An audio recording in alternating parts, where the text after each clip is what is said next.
Para Venezuela. Muy buenas tardes, queridos amigos, queridas amigas. Bienvenidos como siempre en buena hora. Su servidor Mario Villegas, listo para compartir con ustedes hasta las 3 de la tarde de este día, martes 14 de enero. Nuestro programa, una presentación de Agrepa, el mejor asfalto que se produce en Venezuela. Agrepa, gente seria y asfalto de primera. Y del servicio geriátrico del doctor Argenis Portillo.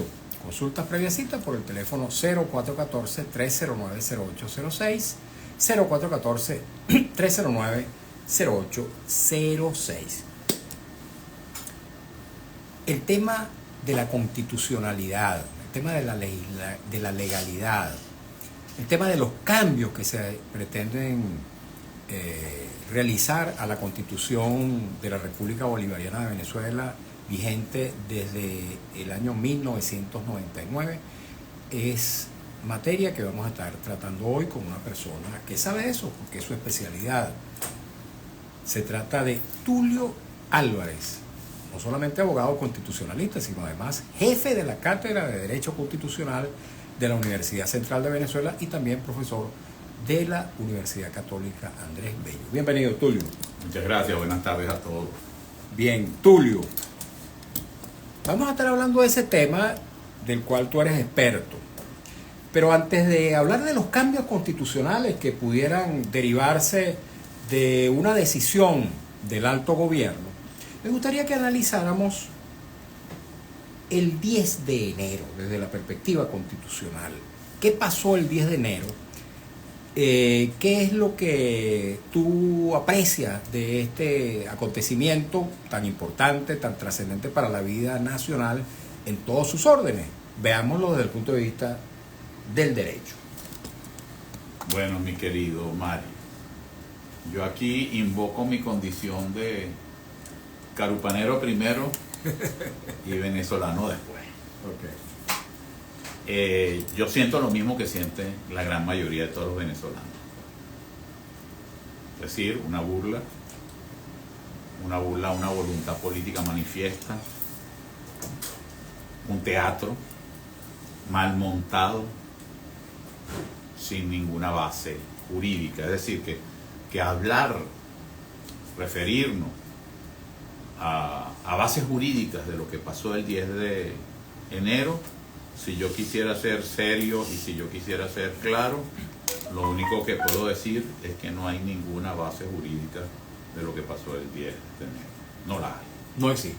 Desde mi perspectiva, no. Y se compadece con una lamentable situación del país.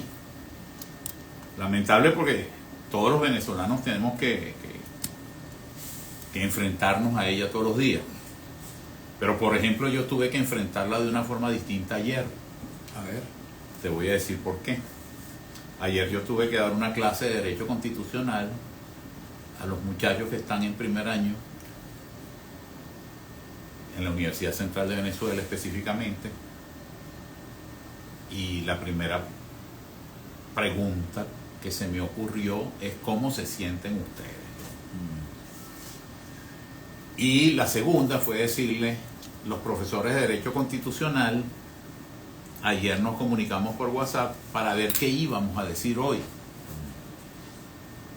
Y varios me preguntaron, ¿y qué decimos nosotros? A mí, que teóricamente soy el jefe de la cátedra.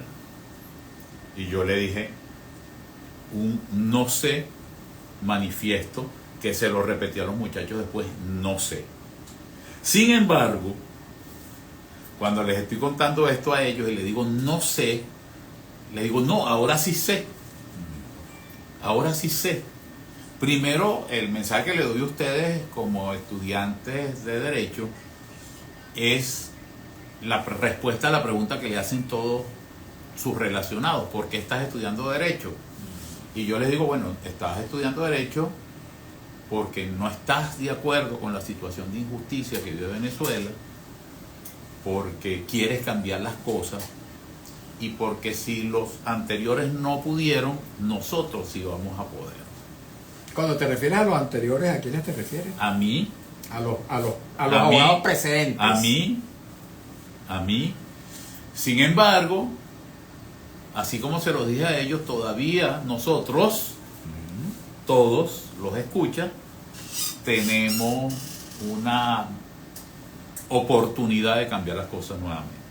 Ahora, ¿cómo se hace eso? ¿Cuál es la situación que se plantea? Lo primero, tenemos que despejar ciertas variables que nos estorban en el camino. La primera variable que nos estorba en el camino es enfocar este problema como un problema jurídico. ¿Es un problema jurídico No lo o es. es un problema político? Dejó de ser un problema jurídico el 10 de Enero. Dejó de serlo. No antes. No antes. Porque, ¿qué pasó? La Constitución venezolana establece una fecha para asumir la presidencia. Que era exactamente Era el 10 de el 10 de enero, enero. el viernes pasado. Sin embargo, lo más relevante de todo esto es un concepto que se llama soberanía nacional. Soberanía que, para que lo entiendan los escuchas, se manifiesta en dos sentidos. El primer sentido de la soberanía nacional es la soberanía territorial. Venezuela tiene soberanía sobre su territorio y hay que defender esa soberanía. Todos nosotros tenemos que defender. Pero hay una institución que tiene el claro mandato para defenderla, que son las Fuerzas Armadas Nacionales, la soberanía nacional territorial. Que no es solamente, digamos, los límites de la República, no es solamente el territorio de la República, sino entiendo que también es la soberanía, las decisiones adoptadas. La jurisdicción. Así. La jurisdicción, fíjate, en la palabra jurisdicción, juris, derecho, dictio, digo, lo que yo digo en el derecho. Pero la segunda soberanía, que es tan relevante e importante como la territorial, es la soberanía del pueblo manifestada electoralmente. Esa es la que me refería yo. También, bueno, claro. Esa es la segunda perspectiva, la soberanía del pueblo manifestada electoralmente, la decisión del pueblo.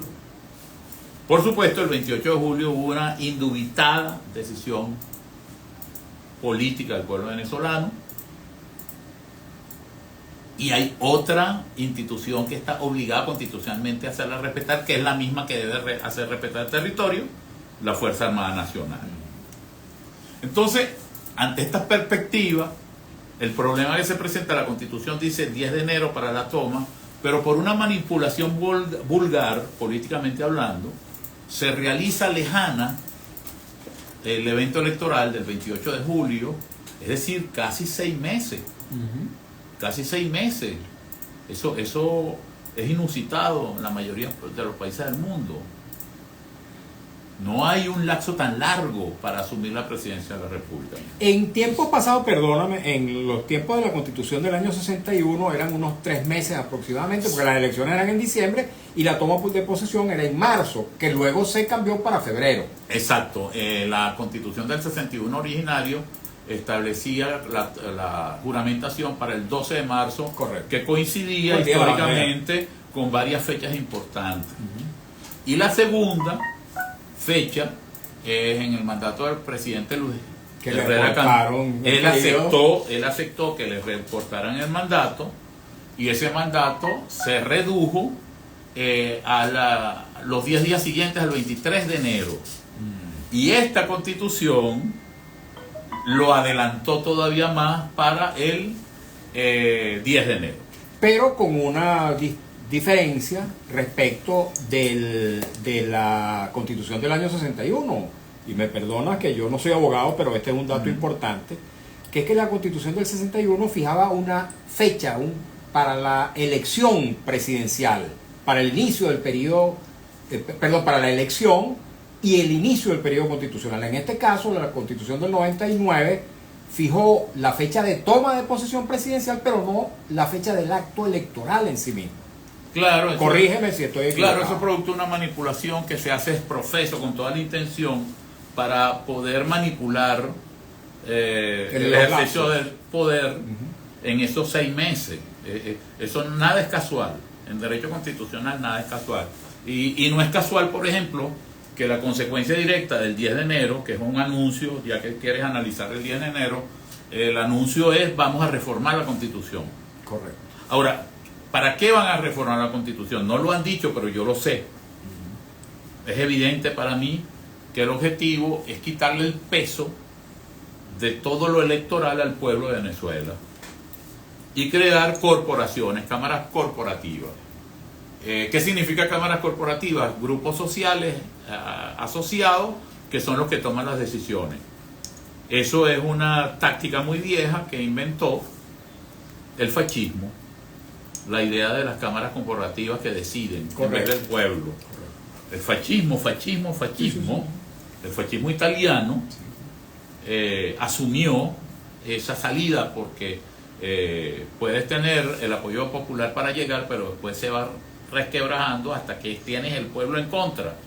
Entonces, ¿cómo neutralizas eso? Creando cámaras corporativas. Yo estoy seguro que por ahí va un primer intento. El segundo intento es acabar, y aquí va a haber víctimas de todos los sectores, con el municipalismo en Venezuela. Porque el municipalismo en Venezuela es una fórmula de ejercicio democrático que todavía pervive en Venezuela. Es decir, alcaldes que trabajan sus áreas específicas, y esos alcaldes que participen en este proceso de reforma lo que están poniendo es su cabeza en la picota, porque si aprueban esa reforma los primeros que se van son ellos. Hoy estaba prevista, por cierto, una reunión a las 11 de la mañana. Interesante esa acotación tuya, porque si lees el contenido de la convocatoria, dice muy especialmente a los 4 gobernadores de la oposición. ¿Por qué es eso? Porque el teatro de la normalización, acuérdate que hay un teatro que es aquí hay muchos teatros, pareciera que esto es una monumental comedia nacional, pero dentro de esos teatros hay uno que es el de la normalización, al que juegan no solamente los miembros del régimen, sino juegan muchos sectores nacionales. ¿Qué significó la normalización del 28 de julio al 10 de enero? Tratar de hacer ver que ya había una decisión definitiva y que todo iba a seguir igual. Es lo que en otros términos algunos han llamado pasar la página. Claro. ¿A quién le interesa pasar la página? Le interesa pasar la página al que sabe que esa está página pendiente de un hilo. Y la normalización post 10 de enero, fíjate que la normalización inicial del 28 de julio al 10 de enero era hacer reuniones, hablar, gobernar como si no estuviera pasando nada en Venezuela, hacer convocatorias. Al mismo tiempo eso se combinó con algo que es totalmente contradictorio a una normalización, que son los presos políticos. Correcto. Ahora no, ahora el lenguaje y la presión va a estar en orden a la normalización vía electoral, con dos perspectivas o vertientes. Una es la reforma constitucional, y la otra las elecciones regionales, y si es posible mega elecciones en todos los ámbitos, para que la gente se entretenga con esos esquemas. Lo que pasa es que los que vayan a la cuestión electoral tienen que tener conciencia que por la vía de la reforma constitucional van a estar luchando por una botella vacía. Porque aquí es típico del autoritarismo, no digamos del totalitarismo, pero es muy típico del autoritarismo la concentración absoluta de poder político. Cuando tú te refieres a esa botella vacía, te refieres a quienes compitan a las gobernaciones y a las alcaldías. Y a las alcaldías. En ambos niveles. Sí. ¿Y en el Parlamento? Porque también estas elecciones parlamentarias. Fíjate, lo que yo siento con relación al Parlamento es que es una vergüenza estar en el Parlamento hoy, antes que era prácticamente un honor. Ahorita es una vergüenza participar en unas sesiones donde no hay ninguna manifestación de voluntad popular, sino simplemente qué es lo que quiere el jefe o los jefes. Sí. Porque el gallinero, acuérdate tú, por lo menos, que vamos a trabajar con lo que ellos dicen, no lo que diga yo, porque lo que diga yo es irrelevante. La definición de este régimen, ¿cuál es? La acaban de dar, la han dado siempre. Me corrige si digo mentira. Una alianza perfecta cívico-militar policial. Sí. No te olvides de eso. ¿Por qué te olvidaste de eso? No, yo no me olvidé de eso. Más bien yo añado algo. Y yo añado algo. Ven a mí. ¿Sabes cuál es? Ven a mí. Lo que yo añado? Ven a mí. y paramilitar. Yo me gusta esa. Porque ahí están los llamados colectivos, que son grupos armados irregulares, que también son parte de esa gran alianza. Claro. Lo que pasa es que estoy utilizando el lenguaje de ellos. Ok. Y te doy un dato. Te doy un dato. De acuerdo a la Corte Interamericana de Derechos Humanos, el carácter paramilitar de esos grupos armados Ajá. en realidad es policial. Sí. Sí, porque la definición formal es organizado, financiado, dirigido por el Estado. Pero fíjate, tienen armas largas, armas Por de eso guerra, no estoy absolutamente de acuerdo contigo. son militares, no son... No, son policiales, estoy ¿ah? absolutamente de acuerdo contigo. Organizado, financiado, dirigido por el Estado. Ese es el concepto de los grupos paramilitares que utilizan la Corte Interamericana y la Comisión Interamericana de Derechos Humanos. Entonces, ese esquema de alianza perfecta cívico, militar, policial, le añadimos nosotros paramilitar, tiene sus jefes, tiene sus líneas y tiene sus contradicciones unos con otros. Tremendas contradicciones. Esas contradicciones, ¿por qué no afloran, Tulio? Por lo menos a la vista del público. Si algo ha aprendido, los que están dominando actualmente el poder en Venezuela, es que tienen que estar desunidos en cualquier tema, menos en uno. La defensa del poder. La preservación del poder político. Por ejemplo, todo el mundo está de acuerdo que tenía que darse una juramentación el 10 de enero como fuera, a costa de lo que fuera. A pesar de que había amenazas latentes, problemas, inclusive amenazas reales en cuanto a la convicción que tenían ellos que iban a ser objeto de un ataque. Por eso es la jugarreta de dónde nos juramentamos, aquí, allá, por acullá, dónde es más factible una situación de violencia. Pero eso que es una convicción plena en cuanto a la conservación del poder político, tiene una realidad que es además una realidad sociológica, cultural y humana, que es que el ejercicio del poder crea un hábito de tal naturaleza que cualquier discrepancia, cualquier situación, desacuerdo, crea situaciones de conflictividad que en una situación normal sería un simple intercambio de palabras. Por ejemplo, tú y yo estamos en un sitio hablando de política y tú dices, no, a mí no me gusta porque este liderazgo es un liderazgo cercano a la izquierda o a la derecha, y yo digo lo contrario, y salimos de ahí abrazados y nos montamos en un carro y cada día se va. No, cuando tú estás en el ejercicio del poder te voy a decir lo que ellos dicen. Todos son sospechosos hasta que prueben lo contrario. Decía Taiza. Eso es ellos, sí, pero en este momento estado general de sospecha. todos son sospechosos de traidores. Todos, no quise decir esa palabra, pero ya que lo dijiste tú, todos son traidores. Todos son traidores. Hasta que prueben lo contrario. Estuve en un ambiente así, cuesta mucho. En la Revolución Francesa. Son rehenes, la expresión, ¿no? Son rehenes en su propia dinámica política. Fíjate que en la Revolución Francesa, una ley muy famosa que se dicta en la etapa del terror en el año 1793 y en el 94 sacaron otros decretos, se llamaba la ley de la sospecha. La ley de la sospecha era formalmente que la carga de la prueba se invertía. Es decir, si yo tengo que probar que soy honesto. No, yo estoy claro, que soy leal. pero ellos no lo planteaban desde el punto de vista de la administración de los recursos públicos, desde el punto de vista, si no has dado muestras definitivas de compromiso revolucionario, eres sospechoso y puedes ser juzgado. Bueno, eso no es ningún invento eso es común en el autoritarismo y nosotros tenemos que manejar esas cosas así. O sea, estamos viviendo unas realidades sociológicas, humanas, con antecedentes históricos, y si no vamos a analizar las temáticas desde la perspectiva jurídica, por ejemplo, el tema de las actas ya pasó. Ya no las mostraron. No sigamos diciendo, muestren las actas. No, ya hay una voluntad manifiesta. no sean estúpidos, no les vamos a mostrar nada, porque no nos da la gana. No nos da la gana de mostrarla, esa es la verdad.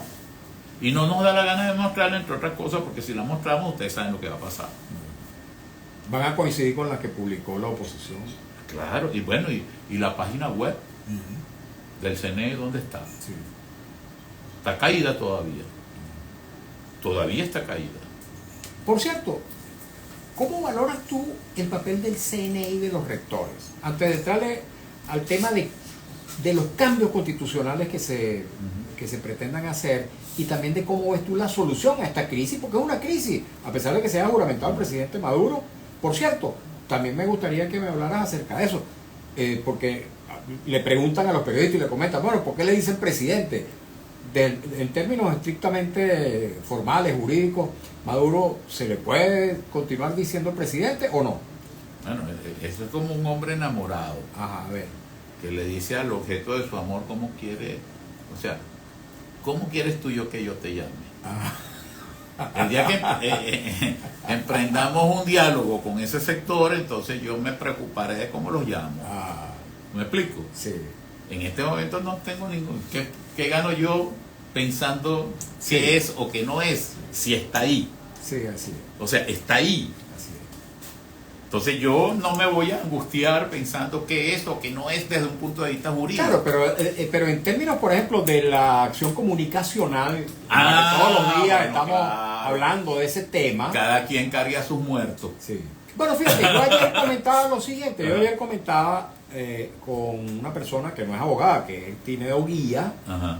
presidente. Yo vi el programa, Nacional de yo vi el Periodistas, programa, muy bueno. que hay un artículo de la Constitución, el artículo 21, que obliga solo al trato oficial de ciudadanos. Ciudadano. Y que no reconoce títulos nobiliarios Ciudadano. y que solamente aquellos cargos honoríficos diplomáticos se mencionan. Con la palabra ciudadano así es no más que suficiente. ofende, es todo lo Así contrario. No hay nada más honroso Así es. que la palabra ciudadano. Sin embargo, yo también digo, le comentaba después a Tineo, después que terminaba el programa, bueno, también uno le puede decir gobernante, porque es el gobernante, se le puede decir mandatario, porque es el mandatario. Si te sientes cómodo, a mí me puedes decir en este programa Marqués de Carúpano. Así, tú eres Marqués.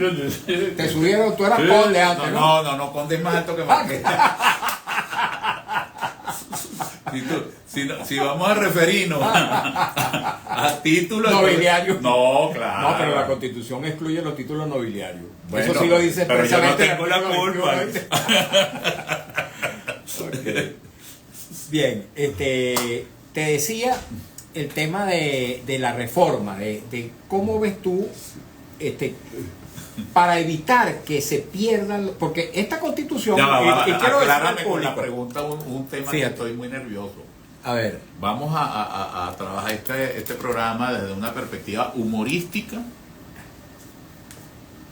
porque si vamos a hablar de lo que está planteando Maduro, que es una reforma constitucional que nadie sabe a dónde va ni dónde va a terminar, y que tenemos un precedente del año 2017 que convocaron una constituyente que nunca terminó y que la tuvieron que matar porque no tenía sentido y nadie se enteró. Así Por es. cierto, todos los que nos están escuchando, ustedes se acuerdan que ellos convocaron en el 2017 una convocatoria de constituyente que estaba totalmente irrita. ¿Y en qué acabó eso? por cierto, Germán Escarrá dijo en aquel momento que tenían un proyecto de reforma constitucional y sin embargo eso no apareció por ninguna parte. Cerraron esa constituyente sin el producto de una nueva Carta Magna. Bueno, yo me acuerdo que en la primer proceso constituyente, con Asamblea Constituyente del 1999, no había proyecto. No Bueno, había pero tenían unas ideas. Pero había unas ideas muy claras. Sí, cómo no. ¿Tú sabes por qué las había? La gente no lo sabe. A ver. Porque en 1992-94 se instaló la Comisión Bicameral De Reforma del Congreso de Constitucional. Reforma Constitucional. La COPRE. ¿Te refieres a la COPRE? Participó Para la COPRE. reforma del Estado. Bueno, estaba el presidente de la COPRE, era uno de los... Carlos Blanco. No, pero Ramón Velázquez. ¿te me refieres? estoy equivocando. Fue después presidente de la COPRE. Ajá. Pero Que luego fue constituyente. Sí, que fue El doctor, constituyente. Claro, se me olvidó el nombre. bueno, el hecho es que con Bella, Con Bella. está viejo. Ricardo con Bella. Ricardo con Bella Ricardo Conbella fue uno de los asesores importantes de esa comisión y fue constituyentista y estuvo en el proceso. Correcto. Entonces, si tú comparas, yo tengo un trabajo donde comparo lo relevante de la Constitución del 99 hoy vigente, lo realmente democrático, lo realmente aporte al constitucionalismo, es lo que viene de atrás, es lo que viene de la comisión bicameral que presidió Rafael Caldera. Ese fue el verdadero proyecto, por supuesto silente, no se podía decir que fue eso. El ombudsman, por ejemplo, el defensor del pueblo, estaba en el proyecto Caldera. Sí. La reestructuración del Poder Judicial como quedó, estaba en el proyecto Caldera. El tema de la participación política estaba en ese proyecto. Es decir, aunque no había un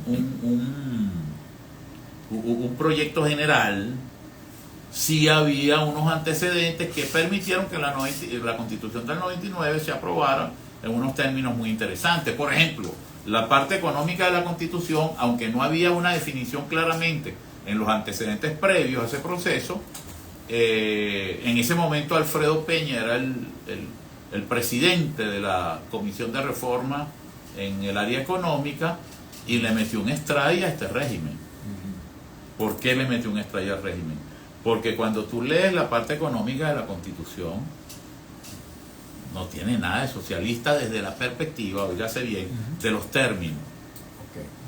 Más bien plantea libertad de iniciativa privada, libertad empresarial, derecho a la propiedad, todos los derechos burgueses y liberales están en la Constitución del 99, en el área económica. Así es. Tenemos que hacer una pausa, Tulio. Tulio Álvarez, nuestro invitado, está dando una clase de Derecho Constitucional. Sin hablar de la Constitución. De verdad, un honor que contemos hoy con la presencia de este ilustre invitado. Un día vamos a invitar a Luis Chumaceiro. Sí. Oíste, tú que hablabas del humor, de hacer un programa, si vamos a hablar de humor o no, vamos a invitar a Luis Chumaceiro, muy conocido por nuestros amigos y por mí. Así es. Así que vamos a la pausa, amigos. Escuchamos un avance del noticiero en la voz de Alex Márquez y luego regresamos para continuar esta conversa con Tulio Álvarez, con quien vamos a estar tratando un poco acerca de cómo se vislumbran las soluciones a esta crisis por la cual estamos atravesando en Venezuela, y por supuesto que vamos a leer también los comentarios, preguntas que nos llegan a través del Instagram @MarioVillegas100 y también del Instagram de Radio Rumbo 670 AM. Así que no se vayan, amigos y amigas. Mira, antes de irnos a la pausa, Tulio, aquí continuamos en las redes. Ajá. Cuéntanos un poquito sobre tus clases como profesor, cómo te preparas entonces ahora para hacer para cumplir esa responsabilidad tan grande. Sigo haciendo lo propio. El problema es cuando doy clase constitucional. Ajá. El problema es cuando doy clase constitucional. Y eso pero no es a cada yo momento, doy, pues. No doy Porque tú das una. varias materias. Sí, yo doy 5. ¿Cuáles son aparte de Derecho marítimo, Ah, derecho romano, que es histórico, claro. y derecho procesal de quinto, que es la más técnica. Y en fase doy inconvencionalidad, que es la temática de derechos humanos en América Latina, y esa es muy bonita esa materia, ¿no? Ahora, desde tu punto de vista, ¿está derogado el derecho constitucional entonces? No, hay que enseñar el derecho constitucional, hay que explicar la realidad constitucional, actuar con contraste con la Constitución, cómo se quiebra la Constitución con ese contraste. Pero realmente está formando a los que van a hacer el bien en el futuro. Ajá. Está formando a aquellos que en un futuro tienen la responsabilidad del cambio. Correcto. Y eso es muy importante. Para mí es muy importante. Ahora, ¿tú ves que haya crecido el número de muchachos que quieren estudiar Derecho, que quieren aprender Derecho o no? Préstame por favor el teléfono, Marco. Ha decrecido, pero no por circunstancias de vocación, sino porque buena parte de los venezolanos se ha ido y con ellos la juventud. Entonces, claro, cuando no es lo mismo los cursos yo tenía cursos de 100 personas y más. ¿Y ahora? No, 60. Pero 60. es que los míos siempre son amplios. Sí. Pero cuando tú ves la temática de los cursos, está entre 10 y 20 personas. ¿Ah, sí? Sí, sí. Yo tengo siempre cursos muy grandes. ¿Y en el caso de la Universidad Católica? No, ahí sí se ha disminuido al mínimo. Así es. Sí, hay una sección por Una sola sección. una sola, sí, porque el turno de la noche ya, a raíz de todos los conflictos, las autoridades en cierta forma lograron lo que querían, que era cerrar el turno de la noche de derecho. Ok, ahora fíjate tú, ahora el derecho constitucional ya no desde el punto de vista pedagógico, sino desde el punto de vista del litigio, de la actuación en los estrados judiciales. ¿Cómo lo ves tú? Bueno, muy disminuido. Yo no piso tribunales desde el año 2000, desde el 13 de diciembre del 2005, pero sigo trabajando. Van personas que relacionan conmigo, yo redacto.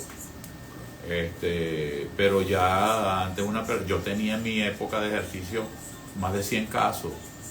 Ahorita tiene 5 casos y es una cantidad importante de litigio. Cuando hablamos litigio, la gente le huye al litigio porque hay mucha corrupción. La gente le huye al litigio porque el costo es altísimo. Los abogados son muy caros. Claro, en áreas mercantiles no es tanto el problema, pero cuando se trata de la defensa de débiles jurídicos, los trabajadores, los menores, los adolescentes, la defensa de personas que al no existir recursos, en Venezuela alguien que no tenga recursos no puede litigar. Fíjate, y además de eso, Tulio, está el caso de María Alejandra Díaz, a quien le fue inhabilitada su actuación profesional, producto de un recurso que ella ya eso había pasado. viabilizó. ¿Así? Ya había pasado. Sí, ya había pasado. Se había dicho que era un caso inédito. No, ya había pasado. No, ya había pasado, lo que pasa es que no se había hecho tan público. Ajá. Esto se hizo público porque ellos quisieron que se hiciera público. Okay. Pero hay muchos casos, o hay varios casos. Había varios casos, claro. Lo que pasa es que ellos quisieron que se hiciera público para amedrentar a... porque la defensa, o sea, el derecho a la defensa se ejerce a través de un abogado. Así es. Cuando la gente tome conciencia de eso, tú anulas a los abogados, anulas la defensa de las personas. Por eso es tan importante el estudio del derecho siempre va a ser importante porque tiene que ver con la vida y los bienes de las personas. Así es. Entonces, si no hay abogado, no hay defensa. Así es. Y en este caso de los jueces de paz, que más bien incluso yo escuché a una señora en el acto de juramentación de los jueces de paz diciendo: los abogados que no vengan por aquí. Te lo voy a decir en 2 palabras. O en 2.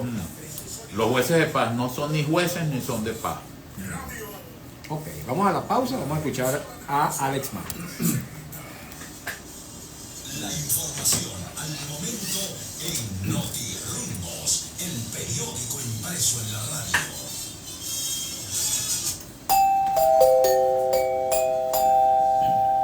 NotiRumbos informa: la Cancillería de Venezuela ordenó hoy día martes a los gobiernos de Países Bajos, Francia e Italia limitar a 3 el número de diplomáticos acreditados en cada una de las embajadas en un plazo de 48 horas. Todo esto en respuesta a la conducta hostil y el apoyo a grupos extremistas. El presidente electo de Estados Unidos, Donald Trump, ha anunciado que intentará reunirse con el mandatario de Rusia, Vladimir Putin, muy rápidamente después de su investidura. Radio Rumbos al servicio de su mejor amigo el pueblo. La señora Gabriela Arcia requiere de suma urgencia 10 ampollas de albúmina humana. La persona, farmacia, laboratorio o institución que pueda donar esta medicina, estas ampollas, llamar a estos números 0424-143-3246 y 0414-990-6383. Gracias por su ayuda. Informó NotiRumbos.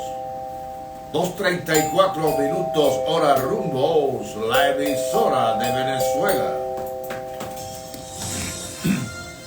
Informando y sonando a cualquier hora. Radio Rumbo 670 AM. Gigante.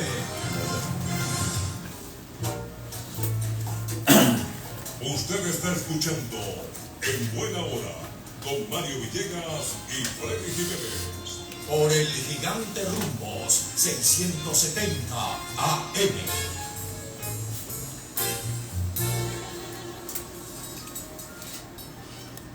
Continuamos, queridos amigos, queridas amigas, en buena hora.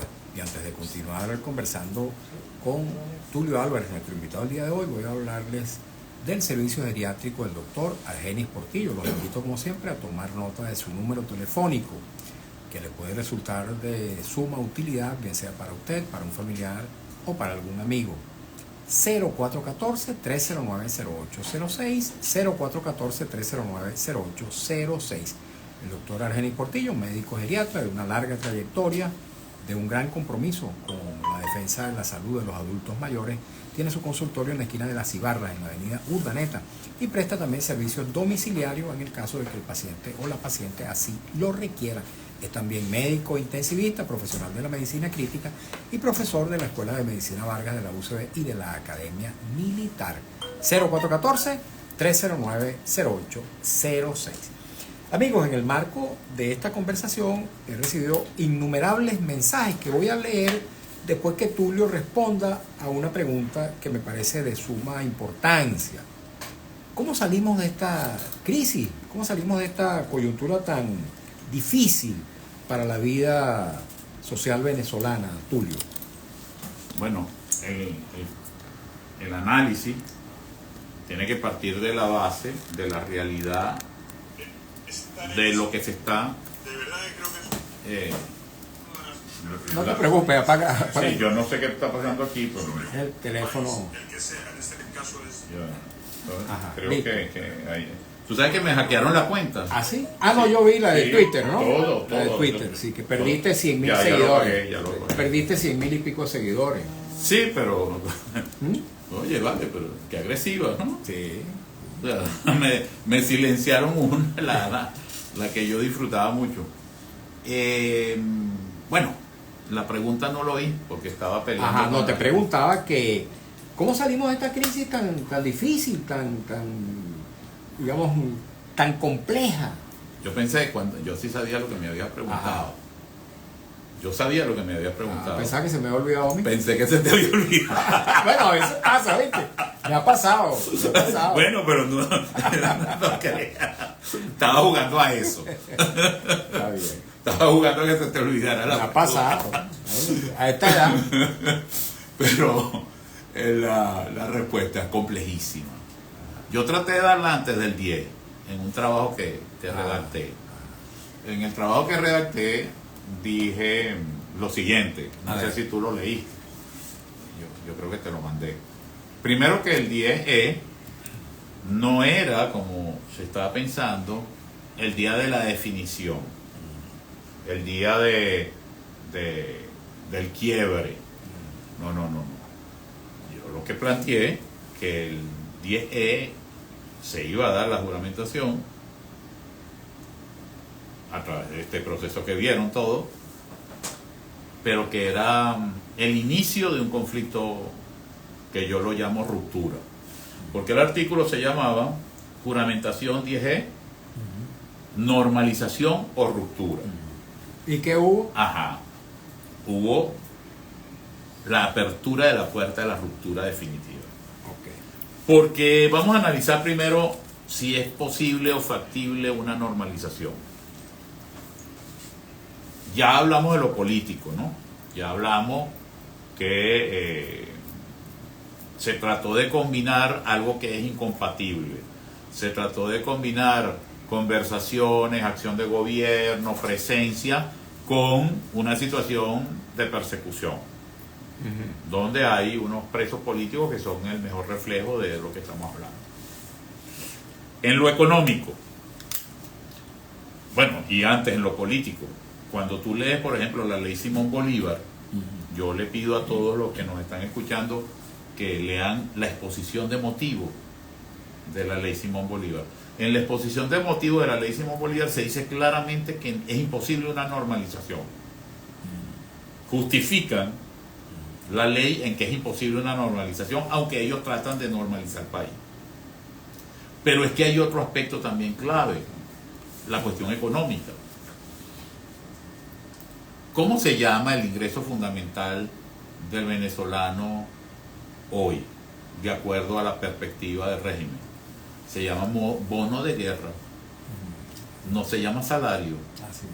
Porque cuando tú ves que un bono de guerra vale 40, 50 veces más que el salario mínimo, tú dices, no, el salario mínimo es una burla. Hay una parte sustantiva de la población que vive de bono. Así es. Entonces, eso le sirve a los venezolanos para vivir y llevar una vida digna con un mínimo de servicios. La respuesta es no. ¿Eso va a cambiar? La respuesta es no.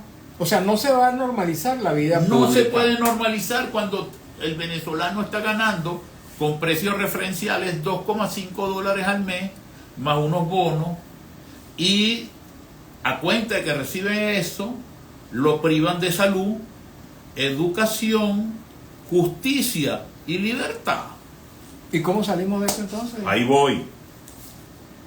La pregunta es, ¿normalización o ruptura? Ya estamos claros que no hay normalización. Y dijiste que se está entrando o es la fase inicial de la ruptura definitiva. Claro, porque ¿qué pasa? Lo que estamos comentando de lo económico, no, yo creo que los que nos están oyendo en la buceta, ahorita están montados en la buceta, ellos entienden, no tengo que explicarles lo que significa vivir en la Venezuela del 2025 Así es. con un salario. No importa, con un salario, no, ya no hablo el mínimo, cualquier salario, Incluyendo el bono de guerra. incluyendo todos los bonos que puedan pensarse. Los que están en la buceta se tienen que estar viendo las caras ahorita, y yo estoy seguro que no dicen ese señor es un mentiroso, sino que dicen no, es verdad. Entonces, pero es que cuando tú lees el discurso mismo oficial, te habla de guerra económica. Entonces, ¿cómo va a ser normal una guerra económica? ¿Cómo tú puedes hablar de normalización?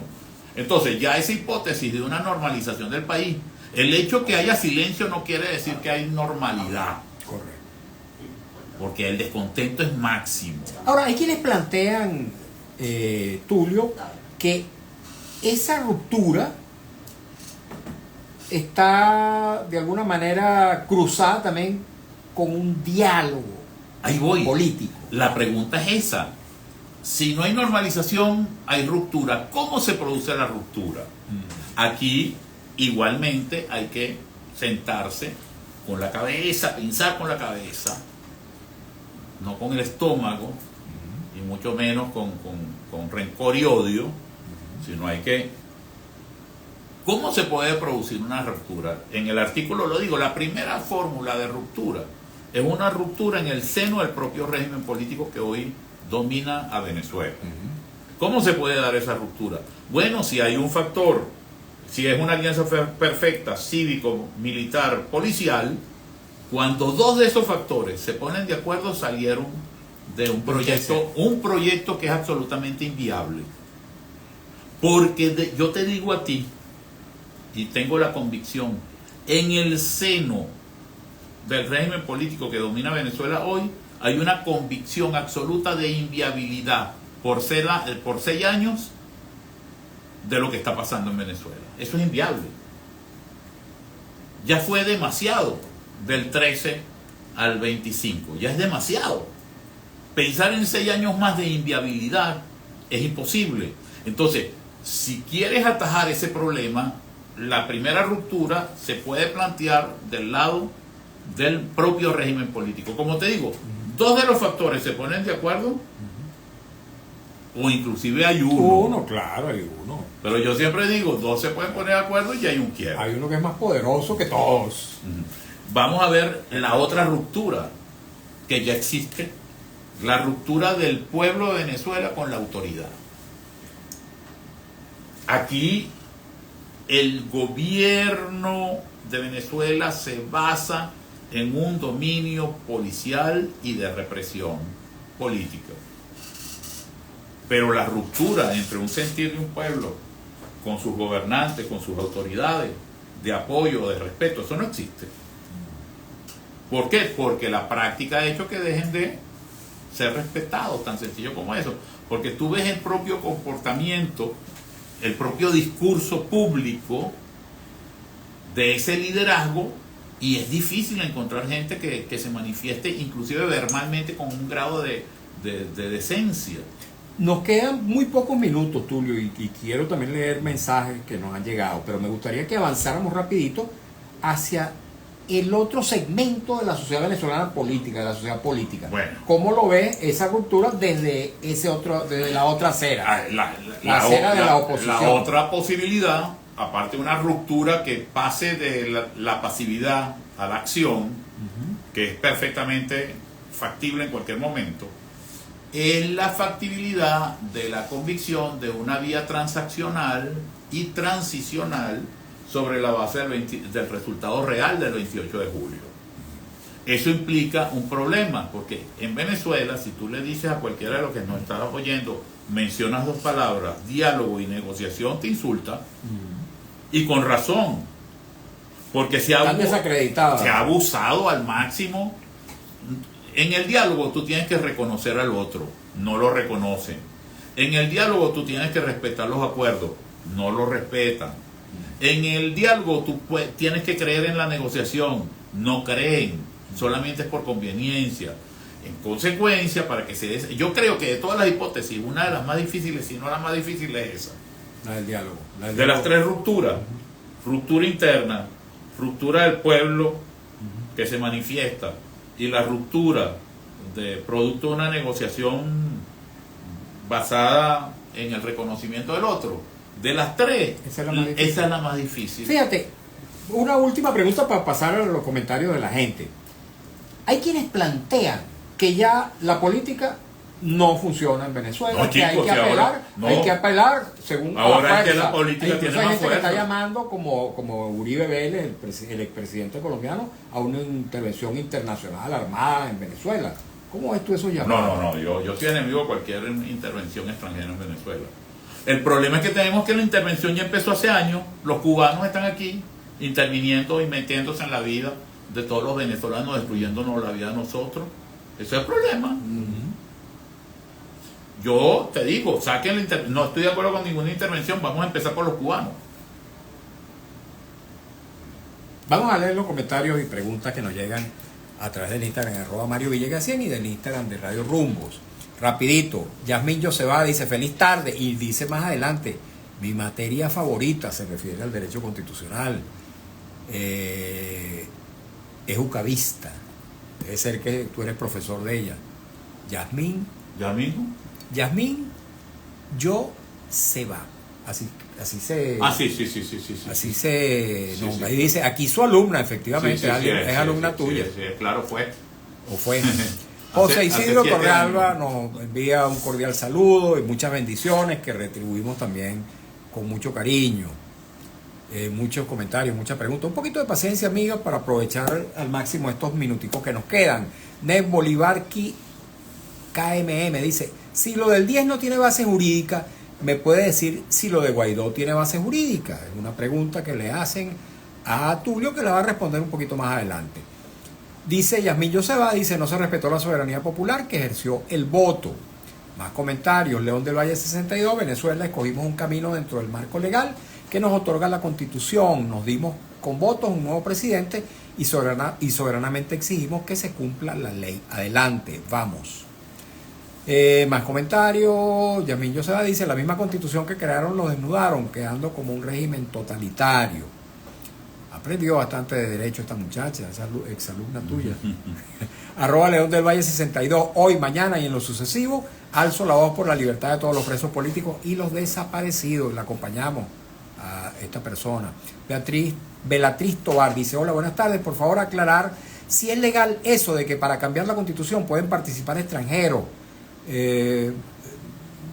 No sé qué dice, ven calidad de invitados, ¿por qué no invitan a los fundadores de la misma? Me imagino a los constituyentes, a los redactores. Bueno, más comentarios. Jimmy Arias 50, feliz tarde, la señal por radio se cayó. Parece que hubo un problema con la señal. Pero continuamos al aire. Vamos a ir buscando más comentarios, preguntas. Gregoria Romero vergüenza absoluta ser parlamentario en la asamblea de hoy. Coincide con lo que dijo nuestro invitado. Pablo Guerrero 9, buenas tardes. Hay mucho defensor de la Constitución y resulta que ha sido la más violada en toda la historia venezolana y lo peor, un infame culto a Bolívar solo para delinquir. Ramón Eduardo Agüero dice libertad, libertad, no dejemos de pensar en la Constitución y las leyes, el momento ha de llegar donde honremos nuestros símbolos patrios. Hay muchos mensajes y lamentándolo mucho nos quedan apenas 5 minuticos. Voy a leer algunos de que llegaron a través del Instagram de Radio Rumbo, @Nacho. Una pregunta, ¿quién es el que decide las elecciones? ¿Es el Poder Electoral o el Ejecutivo? Armando José 644, no queremos modificaciones o enmiendas a la Constitución, son violadores de la Constitución y de derechos humanos. Carlos Betancourt, ¿esto les parece una dictadura? Si fuera así, no estarían hablando libremente. @Freddy Urbina, pareciera que en este momento la Constitución está muerta para el gobierno. @Aguilar TJ, el paisano Tulio estudió en el Liceo Simón Rodríguez de Carupa, no es una pregunta. No sé. Urbano 9520 dice, buenas tardes señor Villegas, saluda al entrevistado, totalmente de acuerdo con lo que dice, esta guerra económica será interminable o hasta que se vaya Maduro del poder. Más mensajes, amigos, me dispensan y un poquito de paciencia. A este gobierno lo único que le falta es fusilar en plena plaza a sus opositores. ¿Qué más se puede esperar de un régimen que es capaz de robarse las elecciones y bajo la mirada complaciente de muchos? Chirula 1954, doctor Tulio, ¿no cree usted que todos los hechos mencionados por usted son golpes de Estado? Si es así, no debería cambiarse el concepto de golpe de Estado. Marujavi 72, saludos, excelente programa, amigo Mario. ¿Qué opinión le merece la aptitud con P y con C del gobernador del estado Miranda, Héctor Rodríguez? Nada complaciente su cara en la juramentación de Maduro. Caramba, yo no he aprendido a leer los rostros, no sé si Tulio lo hace, pero lo dirá más adelante. Isabel de Manso, saludos Mario y doctor Tulio, según lo que usted dice, ¿cuál debe ser la solución a esta crisis en un país con tantos problemas económicos y sociales? Chirula de 1954, el golpe de Estado tradicional es el que dan los militares, pero estos hechos no lo hacen los militares, pero lo apoyan. Bueno, muchos comentarios, amigos.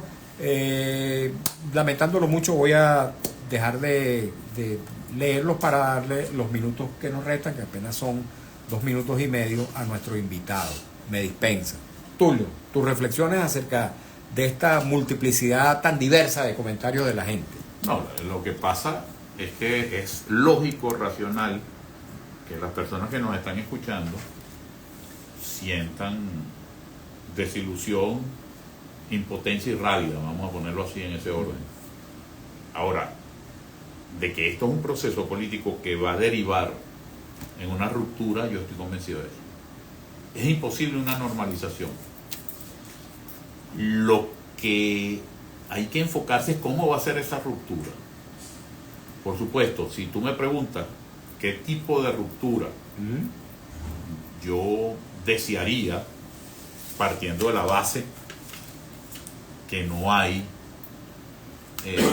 posibilidad de normalización, yo te diría que la ruptura negociada por los factores políticos bajo un esquema de transición que reconozca el resultado del 28 de julio, esa es la salida. Reconociendo el resultado de Absolutamente. ¿Y quienes plantean una nueva elección?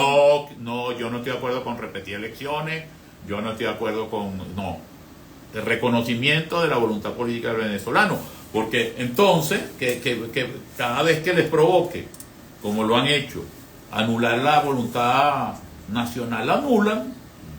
No, yo no estoy de acuerdo con ese... Eso significaría que el gobierno reconozca que mintió respecto al 28 de julio. No, eso significaría simple y llanamente que resuelvan el problema de la inviabilidad de ellos. Porque el problema es, la inviabilidad es del conjunto humano que está representado en gobernaciones, municipalidades, el gobierno nacional, o es referido a la figura de un liderazgo totalmente agotado que no tiene nada que decirle al país y que empezó desde el año 2013 y antes y que se está prolongando al 2025 y aspira a seguir destruyendo Venezuela 6 años más. Esa negociación, esa ruptura negociada, como tú la denominas, dices que es la vertiente más difícil de esa es la más concretarse. difícil, pero se ha construido, yo te lo advierto, soluciones sobre la máxima y extrema dificultad se han construido en la historia de la humanidad muchísimas veces. Por ejemplo, el apartheid en Sudáfrica era lo más difícil de resolver sin un derramamiento de sangre, y se produjo. La India, la separación de la India, el reconocimiento de la independencia de la India, se logró sin derramamiento de sangre. ¿Quién está más cerrado a una negociación o a una ruptura El- negociada? ¿El por gobierno, no, el liderazgo de la no, oposición o el pueblo? A la gente que no le gusta la palabra diálogo. Indubitablemente el régimen político no quiere negociar. No quiere negociar. La oposición está dispuesta. El liderazgo político hoy no se puede llamar oposición. No. No. La resistencia democrática, y para negociar tiene que estar sentado en la mesa, representada en la mesa, una persona que tiene como nombre María Corina Machado. Sin reconocimiento de esa realidad no hay negociación posible. El que quiera usurpar además la representación de los factores democráticos venezolanos está muy equivocado. Ahora, te decía de la resistencia de la gente al tema del diálogo y la negociación. ¿Cómo? Con la confianza, cuando vea sentado a quien Lo lo represente.